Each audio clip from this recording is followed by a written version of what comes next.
Hi friends, welcome back to mister Ram YouTube channel. మనం అయితే కనుక ఈరోజు అయోధ్య మందిరం సరయూ నది రివర్ ఎలా ఉంటుందో ఒకసారి చూద్దాం. ముందుగా అయితే కనుక ఇదిగో రాముడికి ఇష్టమైన ఉడత విగ్రహం చూడొచ్చు. అయోధ్య సిటీ ఇక్కడ మనం ఎంట్రయన్స్ టెంపుల్ దగ్గరికి ఈ రోజైతే కనుక ఫస్ట్ కుంట సాయంత్రం ఆ రోజైతే కనుక సాయంత్రం అయిపోయింది అనేసి రూమ్ దగ్గర స్నానం చేసేసి అయితే కనుక ముందుగా అయితే మనం దర్శనానికి అయితే వచ్చేసాం అదే రోజుని. తర్వాత ఉదయం అయితే కనుక మళ్ళీ సరయూ నదికి అయితే వెళ్ళి అక్కడ స్నానం చేసి హనుమాన్ గడి దర్శనం చేసుకుని హనుమాన్ టెంపుల్కి వెళ్ళి ఆ తర్వాత అయితే కనుక మళ్ళీ రామ మందిరంకి అయితే వచ్చాం. అది ఎలా ఉంటాయో చూద్దాం. ఇదిగో రామ మందిరంకి వెళ్ళే ముందర అయితే కనుక మెయిన్ ఎంట్రన్స్ కాడ అయితే ఈ విధంగా ఉంది. అంటే ఇక్కడ భక్తులు బాగా రద్దీగా ఉంటారనేసి అయితే కనుక ఎదరి నుంచి ఇంచుమించు 1 కిలోమీటర్ ముందర నుంచి కూడా ఇలా బార్గేషన్ టైప్ అయితే కనుక ఉన్నాయి. ఫ్రంట్ నుంచి కూడా 5 లైన్లో ఏ లైన్ నుంచి అయినా వెళ్ళొచ్చు. మనం ఈ విధంగా లైన్లో వెళ్తూ ఫ్రంట్కి అయితే కనుక మూవ్ అవుతూ ఉండాలి. ఇక్కడైతే కనుక ఫస్ట్ చిన్న నార్మల్గా ఒక్కరే సెక్యూరిటీ ఉంటారు. తర్వాత ఫ్రంట్కి వెళ్ళిన తర్వాత అయితే చెకింగ్ ఉంటుంది. అక్కడైతే కనుక మొత్తం మొబైల్స్, బ్యాగేజ్, చెప్పులు అన్నీ కూడా అక్కడ కౌంటర్స్ ఉంటాయి. కౌంటర్లో అయితే పెట్టేసుకోవాల్సి ఉంటుంది. మనం ఇదిగో ముందుకు వెళ్దాం, చూపిస్తాను మొత్తం మీకు. అక్కడ నుంచి తర్వాత ఇదిగో వెళ్ళే ముందర అయితే కనుక ఒక కోతి కనపడింది. చూసారా, ఈ విధంగా ఫ్రంట్కి అయితే వెళ్ళాల్సి ఉంటుంది. వెళ్ళేటప్పుడు అయితే కనుక మనం వెళ్ళేవాళ్ళు అయితే ఇందు నుంచి వెళ్తూ ఉంటే వచ్చేవాళ్ళు ఆ పక్కన ఈ పక్కన 2 వైపుల నుంచి కూడా వస్తూ ఉంటారు. ఇదిగోను సైడ్ నుంచి టెంపుల్ అయితే కనుక ఇది ఇంకా పూర్తి అవ్వలేదు, అవుతూ ఉంది. ఇంకా అవ్వడానికి అయితే కనుక చాలా టైమే పట్టవచ్చు మేబీ. ఇది చూసారా, లోపలికి వెళ్ళే టైప్ అయితే కనుక చాలా దూరం అయితే ఉంది. అలాగైతే నడుచుకుంటూ అయితే వెళ్ళాం. అదంటే రామ మందిరం చూసేద్దాం ఫ్రంట్కి వెళ్ళి. ఇక్కడ చూసారా, ఆల్రెడీ గుడికి వెళ్ళి వచ్చిన వాళ్ళు అయితే కనుక ఫొటోస్ తీసుకుంటున్నారు. వెళ్ళే వాళ్ళు అయితే కనుక లైన్లో అలా వెళ్తూ ఉంటున్నారు. ఇక్కడ కొంతమంది అయితే ఇదిగో సెక్యూరిటీ చెకప్ అయిపోయిన తర్వాత అయితే కనుక అక్కడ సెక్యూరిటీ దగ్గర వీడియో తీయడం కుదరదు కాబట్టి తీయలేదు. అక్కడైతే కనుక సెక్యూరిటీ మొత్తం మనం ఏమేమి తీసుకొస్తున్నాం అన్ని ఓవరాల్ చెక్ చేసి ఆ తర్వాత అయితే కనుక లోపలికి పంపుతారు. ఇక్కడైతే కనుక చెప్పుల స్టాండ్ అన్నీ ఓవరాల్ ఇక్కడే ఉంటాయి. మొబైల్ స్టాండ్ కూడా, మొబైల్ పెట్టుకోవడానికి కూడా లోపలే లాకర్లో వీళ్ళందరూ చెప్పులు ఇచ్చేవాళ్ళు ఇక్కడ చెప్పుల స్టాండ్లోను. ఇక్కడ నుంచి ఇదిగో ఈ విధంగా వచ్చిన తర్వాత అయితే కనుక ఇదిగో అయోధ్య బాలరాముని బొమ్మ అయితే చూడొచ్చు. ఇక్కడైతే కనుక దర్శనం చేసుకుని వచ్చిన వాళ్ళు అయితే కనుక ఫొటోస్, వీడియోస్ తీసుకుంటున్నారు. ఇక్కడ నుంచి ఇదిగో ఇలా ఫ్రంట్కి వెళ్ళిన తర్వాత అయితే కనుక పక్కనే మొబైల్ పెట్టుకోవడానికి ఇక్కడైతే కనుక అన్నీ సిస్టమేటిక్గా చాలా బాగున్నాయని చెప్పుకోవచ్చు. ఎందుకంటే ఇక్కడ మనం మొబైల్స్ అన్నీ పెట్టేసిన తర్వాత అయితే కనుక మళ్ళీ ఇక్కడ నుంచి అయితే ఇంచుమించు 1 కిలోమీటర్ అయితే లోపలికి వెళ్ళాల్సి ఉంటుంది. అక్కడ మళ్ళీ సెక్యూరిటీ ఉంటుంది చెక్కింగ్ చేయడానికి. అక్కడైతే కనుక మనం స్మోకింగ్ సంబంధించినవి కానీ, అగ్గిపెట్టెలు కానీ అటువంటివి అయితే ఏం పట్టుకెళ్ళకూడదు. మొబైల్ కానీ, బ్యాటరీ వాచ్ కానీ ఏది ఉండకూడదు మన చేతికి అయితే. ఎలక్ట్రికల్స్ ఏం పట్టుకెళ్ళనివ్వరు ఇక్కడైతే కనుక. సెక్యూరిటీ లోపల అయితే కనుక చాలా ఇదిగా ఉంది. లోపల మందిరం అయితే ఇంకా పూర్తి అవ్వాలి. ఇదిగో దర్శనం చేసుకుని బయటకు వచ్చాక అయితే మేము కూడా అయితే ఇదిగో ఇక్కడైతే కనుక ఫోటోలు తీసుకున్నాం. ఇదిగో ఈ విధంగానే తీసుకుని బయటకు వచ్చేటప్పటికైతే మొత్తం సందలాడిపోయింది. అంటే కొంచెం చీకటి పడింది. చీకటి పడడంతో బయట మొత్తం అంతా లైటింగ్ అంతా కూల్గా ఇదైపోయింది. ఇప్పుడు క్లైమేట్ కూడా వర్షం పడింది, గట్టిగానే పడింది వర్షం. దానివల్ల అయితే త్వరగా చీకటి పడిపోయింది. బయటకు వచ్చేటప్పటికి అయితే కనుక ఇది ఈ విధంగా అయితే తయారైపోయింది. ఎందుకంటే ఆల్రెడీ వర్షం పడింది కాబట్టి. కింద అయితే సెమ చూసారా, ఇదిగో ఆల్రెడీ అలా ఉందను. ఈ విధంగా అయితే కనుక సెమ్మగా ఉంది. మనం ఇక్కడ నుంచి మూవ్ అయ్యి ఇలా ఫ్రంట్కి వచ్చిన తర్వాత అయితే కనుక మేము మొత్తం బయటకు వచ్చే ముందర ఇక్కడ టెంపుల్ ఒకటి ఉంది, బాలాజీ టెంపుల్. ఇదైతే కనుక మనం టెంపుల్కి అయితే వెళ్ళడం జరిగింది. ఇది రామ మందిరం. ఇది కూడా రామ మందిరంకి వెళ్ళే ముందర అయితే కనుక హనుమంతుడు మనకి ఈ విధంగా దర్శనం అయితే ఇచ్చారు. ఇక్కడ నుంచి లోపలికి వెళ్ళిన తర్వాత అయితే కనుక రాముల వారి విగ్రహం అయితే కనుక ఈ విధంగా ఉంది. రాముడు, లక్ష్మణుడు, సీతామాత. ఇక్కడైతే కనుక మేము వెళ్ళేటప్పటికైతే కనుక పూజ చేశారు. ఇక్కడైతే కనుక ఇందులో విగ్రహాలు అయితే కనుక ఫొటోస్ రూపంలో అయితే రాముని పట్టాభిషేకం మొత్తం ఓవరాల్ అన్నీ చూడొచ్చు. అరణ్యకాండ అంతాని మొత్తం రామాయణం ఎలా జరిగింది అన్నదాన్ని తెలియాలంటే కనుక ఈ చిత్రపటాలు బట్టి మనం అయితే లెక్కేసుకోవచ్చు ఈ విధంగా జరిగిందని. అంత విధంగా అయితే కనుక ఇక్కడ చిత్రపటాలు అయితే కనుక చిత్రీకరించారు.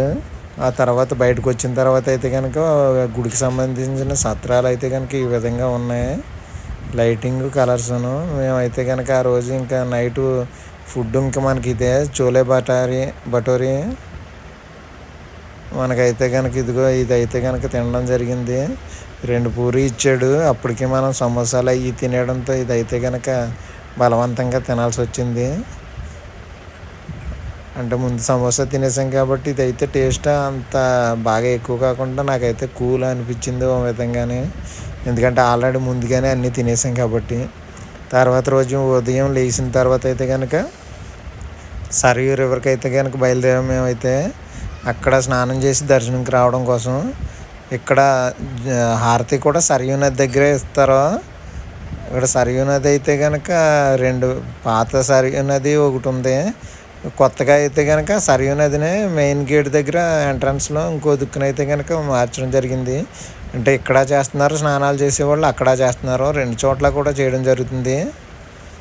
చూద్దాం. ఇదిగోను సరయూ నది ఎలా ఉంటుందో ఒకసారి చూపిస్తారు మీకైతే. ఇక్కడ నైట్ టైం అయితే కనుక సరయూ నదిలో గంగా హారతి కూడా ఉంటుంది మనకి. చూసారా ఇక్కడ మొత్తం ఓవరాల్ అన్నీ కూడా కాశీలాగా ఇక్కడ కూడా బ్యాటరీ బళ్ళే ఇవన్నీ కూడా చూసారా. ఈ విధంగా అయితే కనుక ఫ్రంట్కి వచ్చేటప్పటికి అయితే కనుక సరస్వతీదేవి వాయించే వీణ అయితే చూడొచ్చు మనం ఇక్కడ. ఇక్కడ సరయూ నది దగ్గరికి అయితే వచ్చాం మనం. ఇక్కడ ఆఫ్ చేసిన తర్వాత అయితే ఇక్కడ నుంచి కనుక ఆటోలో అయితే అటువైపు వెళ్ళలేదు. ఇక్కడ దిగి ఇదిగో సరయూ నది కిందకైతే వస్తున్నాం మేము.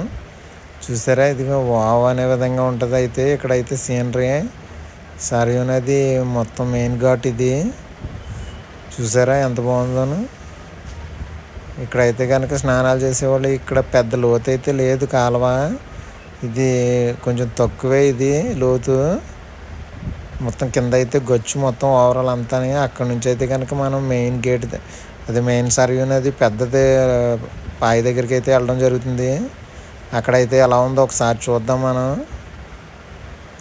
అంటే మెయిన్ అంటే మొత్తం ఓవరాల్ పెద్ద కాలువ ఇదైతే పెద్ద సరయూ నది. అంటే మెయిన్ది అదైతే కనుక స్నానం చేయడం కోసం కట్టిన ఘాట్ అది. చూద్దాం. ఇక్కడ మెయిన్ ఘాట్లోకి వెళ్దాం. ఇక్కడైతే కనుక జనం అయితే గట్టిగానే ఉన్నారు. కానీ ఇక్కడ కూడా గోదావరి టైం కాబట్టి ఇక్కడ వాటర్ ఫ్లో అయితే కనుక గట్టిగానే వెళ్తుంది. ప్లస్ వాటర్ అయితే కనుక చాలా రెడ్ కలర్లో కలర్గా అయితే ఉంది. ఫ్రెష్ వాటర్ అయితే కాదు. ఎందుకంటే అది మొత్తం మురికిగా అయితే వస్తుంది. కానీ వాటర్ ఇక్కడ నది ఫేమస్ కాబట్టి మనం అయితే కనుక చాలా ఇదిగా చేయాల్సి ఉంటుంది. సరయూ నదిలో అయితే కనుక స్నానం చేసి తర్వాత టెంపుల్కి అయితే వెళ్ళాం. చూసారా ఇదిగో సరయూ నదిలో అయితే కనుక గంగా హారతి ఇచ్చే ప్లేస్ ఇది.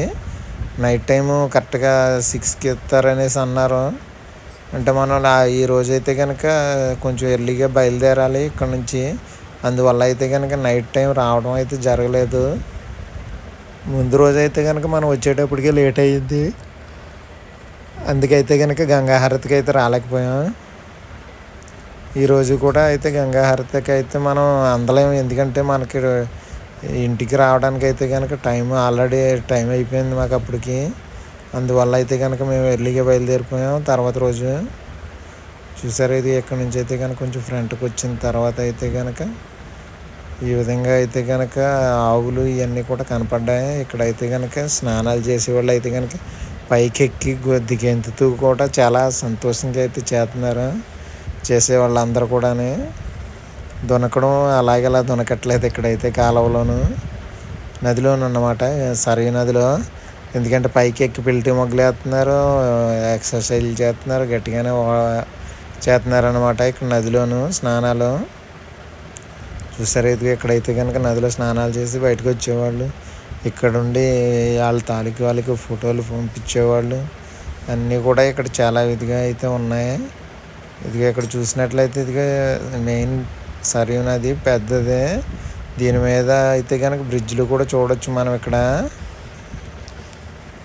చూసారా ఇదిగో రైల్వే బ్రిడ్జ్ ఇది. సరయూ నది పైన రైల్వే బ్రిడ్జ్ ఎంత బాగుందో చూసారా. ఇక్కడ వచ్చి ఇదిగో చూసారా ఈ విధంగా అయితే కనుక నీళ్ళు చల్లుకోవడం అయితే జరిగింది. స్నానం అయితే కనుక మనం ముందుగా చూపించాను కదా మీకు, ఆ ఘాట్లో అయితే చేసాం మేము. ఈ ఘాట్లో చేయడానికి మాకు వేరొక పర్సన్ అయితే కనుక అక్కడ ఉండిపోయాడు లేట్గా రావడం వల్ల అతను. అందుకనేసి అయితే కనుక మళ్ళీ ఆ ఘాట్కే వెళ్ళి అక్కడే చేయాల్సి వచ్చింది. అక్కడే చేసాం మేమైతే స్నానం మళ్ళీ అదే ఘాటుకి వెళ్ళి. ఇదిగో మళ్ళీ పాత నేను ముందుగా చూపించిన ఘాటుకి అయితే వచ్చేసాం.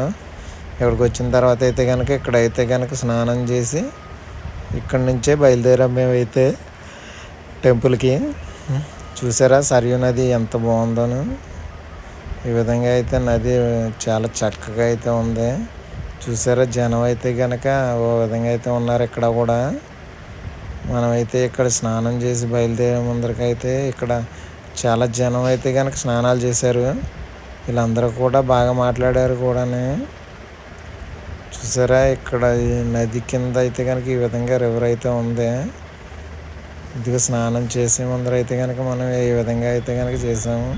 గంగమ్మతకు వందనాలు చేసి మనం అయితే కనుక గంగమ్మ తల్లిని దర్శించుకున్నాం సరియు నదిలో. ఇక్కడ నుంచి అయితే కనుక తర్వాత మనం బయలుదేరే ముందర అయితే కనుక చూసారా ఇదిగో ఈ విధంగా అయితే కనుక సరియు నది ఎలా ఉంది ఏంటన్నది అయితే విశిష్టత తెలుసుకుందాం అనేసి అయితే కనుక చిన్న వీడియో అయితే క్లిప్ అయితే చేశాను ఇక్కడ. ఇదిగోను ఇక్కడ మెయిన్ అన్నీ చేసిన తర్వాత అయితే కనుక మనం అయితే కనుక టెంపుల్కి బయలుదేరదాం. ఇక్కడ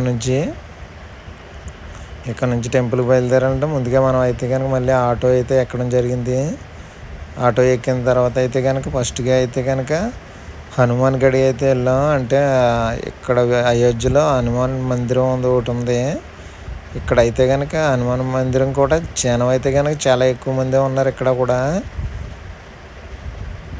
మనుషులు అయితే కనుక దర్శనానికి అయితే కనుక అయోధ్యకి వెళ్ళే ప్రతి ఒక్కరు కూడా సరియు నదిలో స్నానం చేసి ఇక్కడికైతే రావడం జరుగుతుంది. ఇదిగో హనుమాన్ ఘాతి అని ఉంటుంది.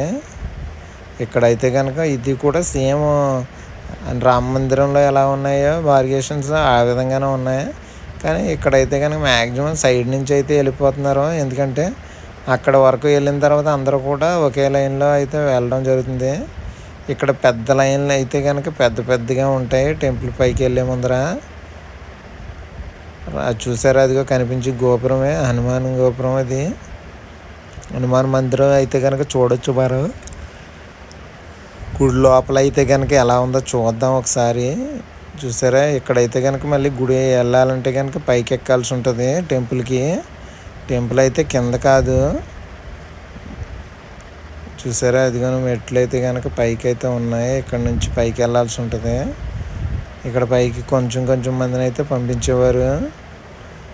మిగిలిన వారిని అయితే కొంచెం మంది వెళ్ళిన తర్వాత అయితే కనుక మళ్ళీ ఆఫ్ చేసి ఆ తర్వాత అయితే కనుక మళ్ళీ వదిలేవారు. ఎందుకంటే ఒకేసారి వెళ్తే పైకి రద్దీ అయిపోద్ది అనేసి. మీరు చూసారు ఖాళీ అయిన తర్వాత టప్పమని వదిలితే పరుగుతేవారు జనం అయితే కనుక ముందుకు వెళ్ళడం కోసం. ఈ విధంగా అయితే కనుక వెళ్ళి దర్శనాలు అయితే చేసుకున్నాం హనుమాన్ని. ఇక్కడ హనుమాన్ అయితే కనుక ఒక విధంగా ఉంటాడు. ఇదిగోను చూడొచ్చు మీరు కూడా గోపురం. ఇది హనుమాన్ మందిరం గోపురం. ఇదైతే ఇక్కడైతే కనుక హనుమాన్ చూడొచ్చు. ఇదిగోను మనం చూసారా ఇదిగో జై హనుమాన్. ఇక్కడ హనుమాన్ దర్శనం చేసుకుని అయితే కనుక మళ్ళీ ఇక్కడ నుంచి అయితే కనుక షార్ట్ కట్ డైరెక్ట్ రామ మందిరం వరకు అయితే కనుక దారి అయితే ఉంది. ఇక్కడ నుంచి తినంగా వెళ్ళొచ్చు మనం అయితే. ఇక్కడ నుంచి డైరెక్ట్ టెంపుల్కి అయితే కనుక దారి ఉంది. ఇదిగో చూసారా జై హనుమాన్. ఇక్కడ ప్రసాదాలు తెచ్చిన వాళ్ళు అయితే కనుక ప్రతి ఒక్కరు కూడా ఈ విధంగా అయితే కనుక స్వామివారికి చూపించి అయితే కనుక పట్టుకెళ్తున్నారు.